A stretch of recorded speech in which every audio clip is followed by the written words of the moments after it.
Friends, this is your educator Amit Paul और आज का नया टॉपिक है ratio and proportion. This is all about me. I am a BTech in mechanical engineering. I have cleared GATE multiple times. I was also shortlisted by various PSUs, selected in SSCGL 2017, selected in RRB JEE 2019 and also FCI JEE 2019. This is the course overview. अगर मैं start करूँ session को, उससे पहले मैं ये बताना चाहूँगा कि अरिथमेटिक का सबसे इंपॉर्टेंट टॉपिक रहा ये रेशियो एंड प्रोपोर्शन. इसका एप्लीकेशन मुझे बाकी सारे टॉपिक्स में भी मिलने को है. तो अगर ये टॉपिक आपका अच्छा है तो आने वाले क्लासेस में, आने वाले चैप्टर्स में आप बहुत अच्छा करने वाले हो. ठीक है, तो मैं क्या करने वाला हूँ यहाँ पे, मैं पूरा बेसिक से स्टार्ट करूँगा चैप्टर्स को, और जितना ज़्यादा अच्छा से अच्छा क्वेश्चन हो सकता है मैं आपके लिए बनाऊँगा. ठीक है, और आपको समझाने का कोशिश करने वाला हूँ. तो ये भी बताना चाहूँगा कि ये कोर्स उन सभी स्टूडेंट्स के लिए टारगेटेड है जो कोई भी कम्पिटिटिव एग्जाम निकालना चाहते हो. एग्जाम्पल के तौर पे CGL, CHSL, banking and other state government competitive examinations, okay, railways and so and on. So ये रहा मेरा ओवरव्यू, आप देख सकते हो. ठीक है, सो आगे बढ़ते हैं हम लोग. व्हाट इज रेशियो, तो स्टार्ट करते हैं. What is ratio? ओके, तो ratio is nothing but comparison between two similar type of quantities. Important ये है कि वर्ड सिमिलर. ओके, ध्यान रहे कि मैं सिमिलर क्वांटिटीज को ही कंपेयर कर सकता हूँ रेशियो के फॉर्म में. मैं ₹20 एंड ₹50 को कंपेयर कर सकता हूँ, पर ₹20 और 50 kg को कंपेयर नहीं कर सकता, because they two are different quantities. One represent currency and one represents what, your weight. Okay, so this is the basic concept of ratio. आगे बढ़ते हैं टाइप्स ऑफ रेशियोज में. तो पहला टाइप ऑफ रेशियो मैं समझाने वाला हूँ वो है कंपाउंड रेशियो. अब देखो, कंपाउंड रेशियो के ऊपर कभी डायरेक्ट क्वेश्चन आया नहीं है और आगे भी चल के नहीं आएगा, पर जैसे कि मैंने बताया कि बेसिक से स्टार्ट करेंगे और हाई से हाई लेवल तक के क्वेश्चंस को करने वाले हैं. तो इस साल चलो बेसिक से स्टार्ट करते हैं. ठीक है, तो देखो क्वेश्चन क्या है. 4:3, 9:13, 26:5 and 2:15. So I have to find the compound ratio of this. So nothing to do but just multiply 4, 9, 26 and 2 and multiply 3, 13, 5 and 15 and just divide them. Okay, divide करने पे मेरा आंसर क्या आएगा, 16/25 और 16:25. ओके, यही रहा मेरा क्या, कंपाउंड रेशियो. होप तो सबको समझ में आ रहा होगा. Duplicate ratio, duplicate means two. यहाँ पे डुप्लीकेट रेशियो, कोई भी पर्टिकुलर रेशियो का अगर मुझको डुप्लीकेट रेशियो निकालना है, सिंप्लीफाई करना है, सिंपल उसको करना है, इसको स्क्वायर. 4 का स्क्वायर, 3 का स्क्वायर, 4 का स्क्वायर 16, 3 का स्क्वायर 9. तो this is the duplicate ratio of 4:3. Similarly duplicate ratio of 5:9 is 25:81. आगे बढ़ते हैं ट्रिप्लीकेट रेशियो पे. जैसे डुप्लीकेट था, सिमिलरली ट्रिप्लीकेट, बस अंतर यह है क्यूब करना है मुझे. 4:3 है, उसका ट्रिप्लीकेट रेशियो क्या होगा, 4 क्यूब 3 क्यूब. ठीक है, चलो फिर सब डुप्लीकेट रेशियो क्या होता है, ध्यान देना सभी को ही. डुप्लीकेट रेशियो में स्क्वायर करते थे, सब डुप्लीकेट में स्क्वायर रूट करेंगे. 4:3 का स्क्वायर रूट, 4:3 का subduplicate ratio will be √4 and √3. Subduplicate ratio of 7:8 is √7 √8. Then subtriplicate ratio, similarly बस यहाँ पे क्यूब रूट करना है. सब डुप्लीकेट में स्क्वायर रूट करते हैं, यहाँ पे क्यूब रूट करेंगे. तो 4/3 का क्या होगा, cube root 4 is to cube root 3. 7/8 का क्या होगा, cube root 7 is to cube root 8. और लास्ट क्या है, इनवर्स रेशियो. कोई भी रेशियो का अगर मुझको इनवर्स निकालना है तो उसका सिंपल मतलब सभी को पता होगा करना क्या होगा.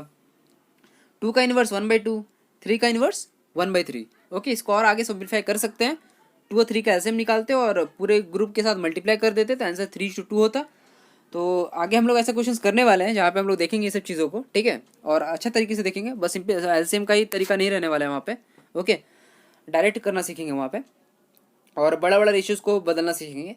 पर अभी तक के लिए तो बस ये समझना है कि ये इन्वर्स रेशियो हुआ मेरा. ओके, और ये रहा मेरा टाइप ऑफ रेशियोज. ठीक है, बहुत कोई को पता होगा ये चीज़. ओके, बहुत कोई को अगर पता भी नहीं होगा तो यार सब कोई देख लो इसको.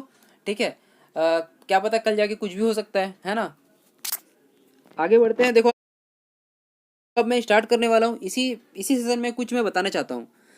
अब रेशियोज को सॉल्व करने का तरीका क्वेश्चंस को देख के हमको पता करना पड़ेगा.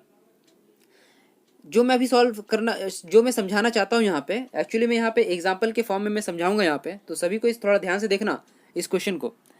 क्वेश्चन है m:n is given as 3:2 and I have to find 4m + 5n = 4m - 5n. अब ध्यान से देखना इस पार्ट को. पावर देखो m का पावर क्या है 1, n का पावर ऊपर क्या है 1, नीचे में भी m का पावर क्या है 1, n का पावर क्या है 1 है। तो न्यूमरेटर एंड डिनोमिनेटर में जो भी वेरिएबल्स हैं उन सभी का पावर क्या है 1 है। ऐसा एक्सप्रेशन जहाँ पे सभी का डिग्री या सभी का पावर सेम हो, उस इक्वेशन को कहते हैं होमोजीनियस इक्वेशन। ओके, तो ये एक होमोजीनियस इक्वेशन हुआ।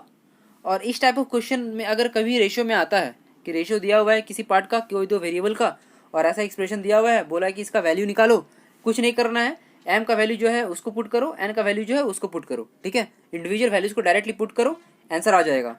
तो 4m 4 3 12, 5n 5 2 10, प्लस और माइनस करने पे आंसर मेरा ये आएगा। ओके, तो ये रहा मेरा बहुत सिंपल सा क्वेश्चन। अब देखो इसका इस्तेमाल कब नहीं करेंगे और कहाँ पे करेंगे, मैंने पहले ही बताया, ये वहीं पे इस्तेमाल होगा जहाँ पे इक्वेशन मेरा होमोजीनियस होगा। जहाँ पे इक्वेशन होमोजीनियस है नहीं, वहाँ पे इक्वेशन, वहाँ पे ये तरीका इस्तेमाल नहीं होगा। जैसे कि ये क्वेश्चन को देख सकते हैं, 4m² 5n² divided by 4m plus 5n। यहाँ तो 2 है, यहाँ पे भी क्या है पावर 2 है, पर यहाँ पे क्या है m का ऊपर 1 है, n के ऊपर क्या है 1 है। तो ये होमोजीनियस इक्वेशन नहीं है, और इस टाइप ऑफ क्वेश्चन में m का वैल्यू 3 और n का वैल्यू 2 नहीं पुट करना है। ओके ना। अब देखो ऐसा क्वेश्चन बहुत बार आया है एसएससी में, जहाँ पे सिंपल ऐसा क्वेश्चन दिया हुआ है और ऑप्शंस दिया हुआ है, ठीक है। इंसान क्या मतलब स्टूडेंट क्या करता है जल्दी में कि n का वैल्यू पुट कर देगा 3, n का वैल्यू पुट कर देगा 2, और चारों में से एक ऑप्शन रहता भी है वही वाला, ठीक है ना, जो रिजल्ट आया सभी का वही वाला ऑप्शन रहता है, सभी को इसको टिक करके आ जाता है। पर फोर्थ ऑप्शन रहता है नन ऑफ दिस का, और एक्चुअल आंसर होगा वो नन ऑफ दिस। ओके ना, तो ध्यान रखना है चीज़ों का कि ऐसा गलती कभी नहीं करना है। x is to y is 3:1 and find the value of this part। तो similar type of thing, x का पावर 3 है, y का पावर 3, नीचे में भी सेम पावर्स है, होमोजीनियस इक्वेशन है, कुछ नहीं करना है, x का वैल्यू 3, y का value 1, solve it and you will get the answer. Okay, next question, a is to b is to c is 7 is to 3 is to 5, find the value of a plus b plus c divided by 2a plus b minus c। Same type of question, फिर से power को देखो, a का power 1 ऊपर है ना, numerator में a का पावर 1, b का पावर 1, c का पावर 1, डिनोमिनेटर में भी सेम चीज़ है ना, होमोजीनियस इक्वेशन। a का वैल्यू 7 पुट करना है, b का वैल्यू 3 पुट करना है, और c का वैल्यू 5 पुट करना है। पुट करने पे जो आंसर आएगा वही मेरा आंसर होगा, बहुत सिंपल चीज़ है, ठीक है। तो ऐसा टाइप ऑफ क्वेश्चंस, आज तो सेशन बहुत सिंपल सा सेशन था, हम लोग कुछ बेसिक पॉइंट्स को देखें, ठीक है, कि रेशियोज़ क्या होता है, टाइप्स ऑफ रेशियोज़ क्या होते हैं और कितने टाइप के होते हैं, and some ways of solving ratios. Okay, next session में हम लोग क्या करेंगे, कुछ और तरीके लेके आएंगे, कुछ और क्वेश्चंस, टाइप ऑफ क्वेश्चंस लेके आएंगे, और स्टार्ट करेंगे डिटेल, मतलब बेसिक से स्टार्ट करके डिटेल फॉर्म में सॉल्व करना है सभी को, ठीक है। तो आज के लिए बस इतना ही रहा। आई होप कि सबको अच्छा लगा होगा ये सेशन। तो अगर अच्छा लगा है please rate, review and share. Thank you.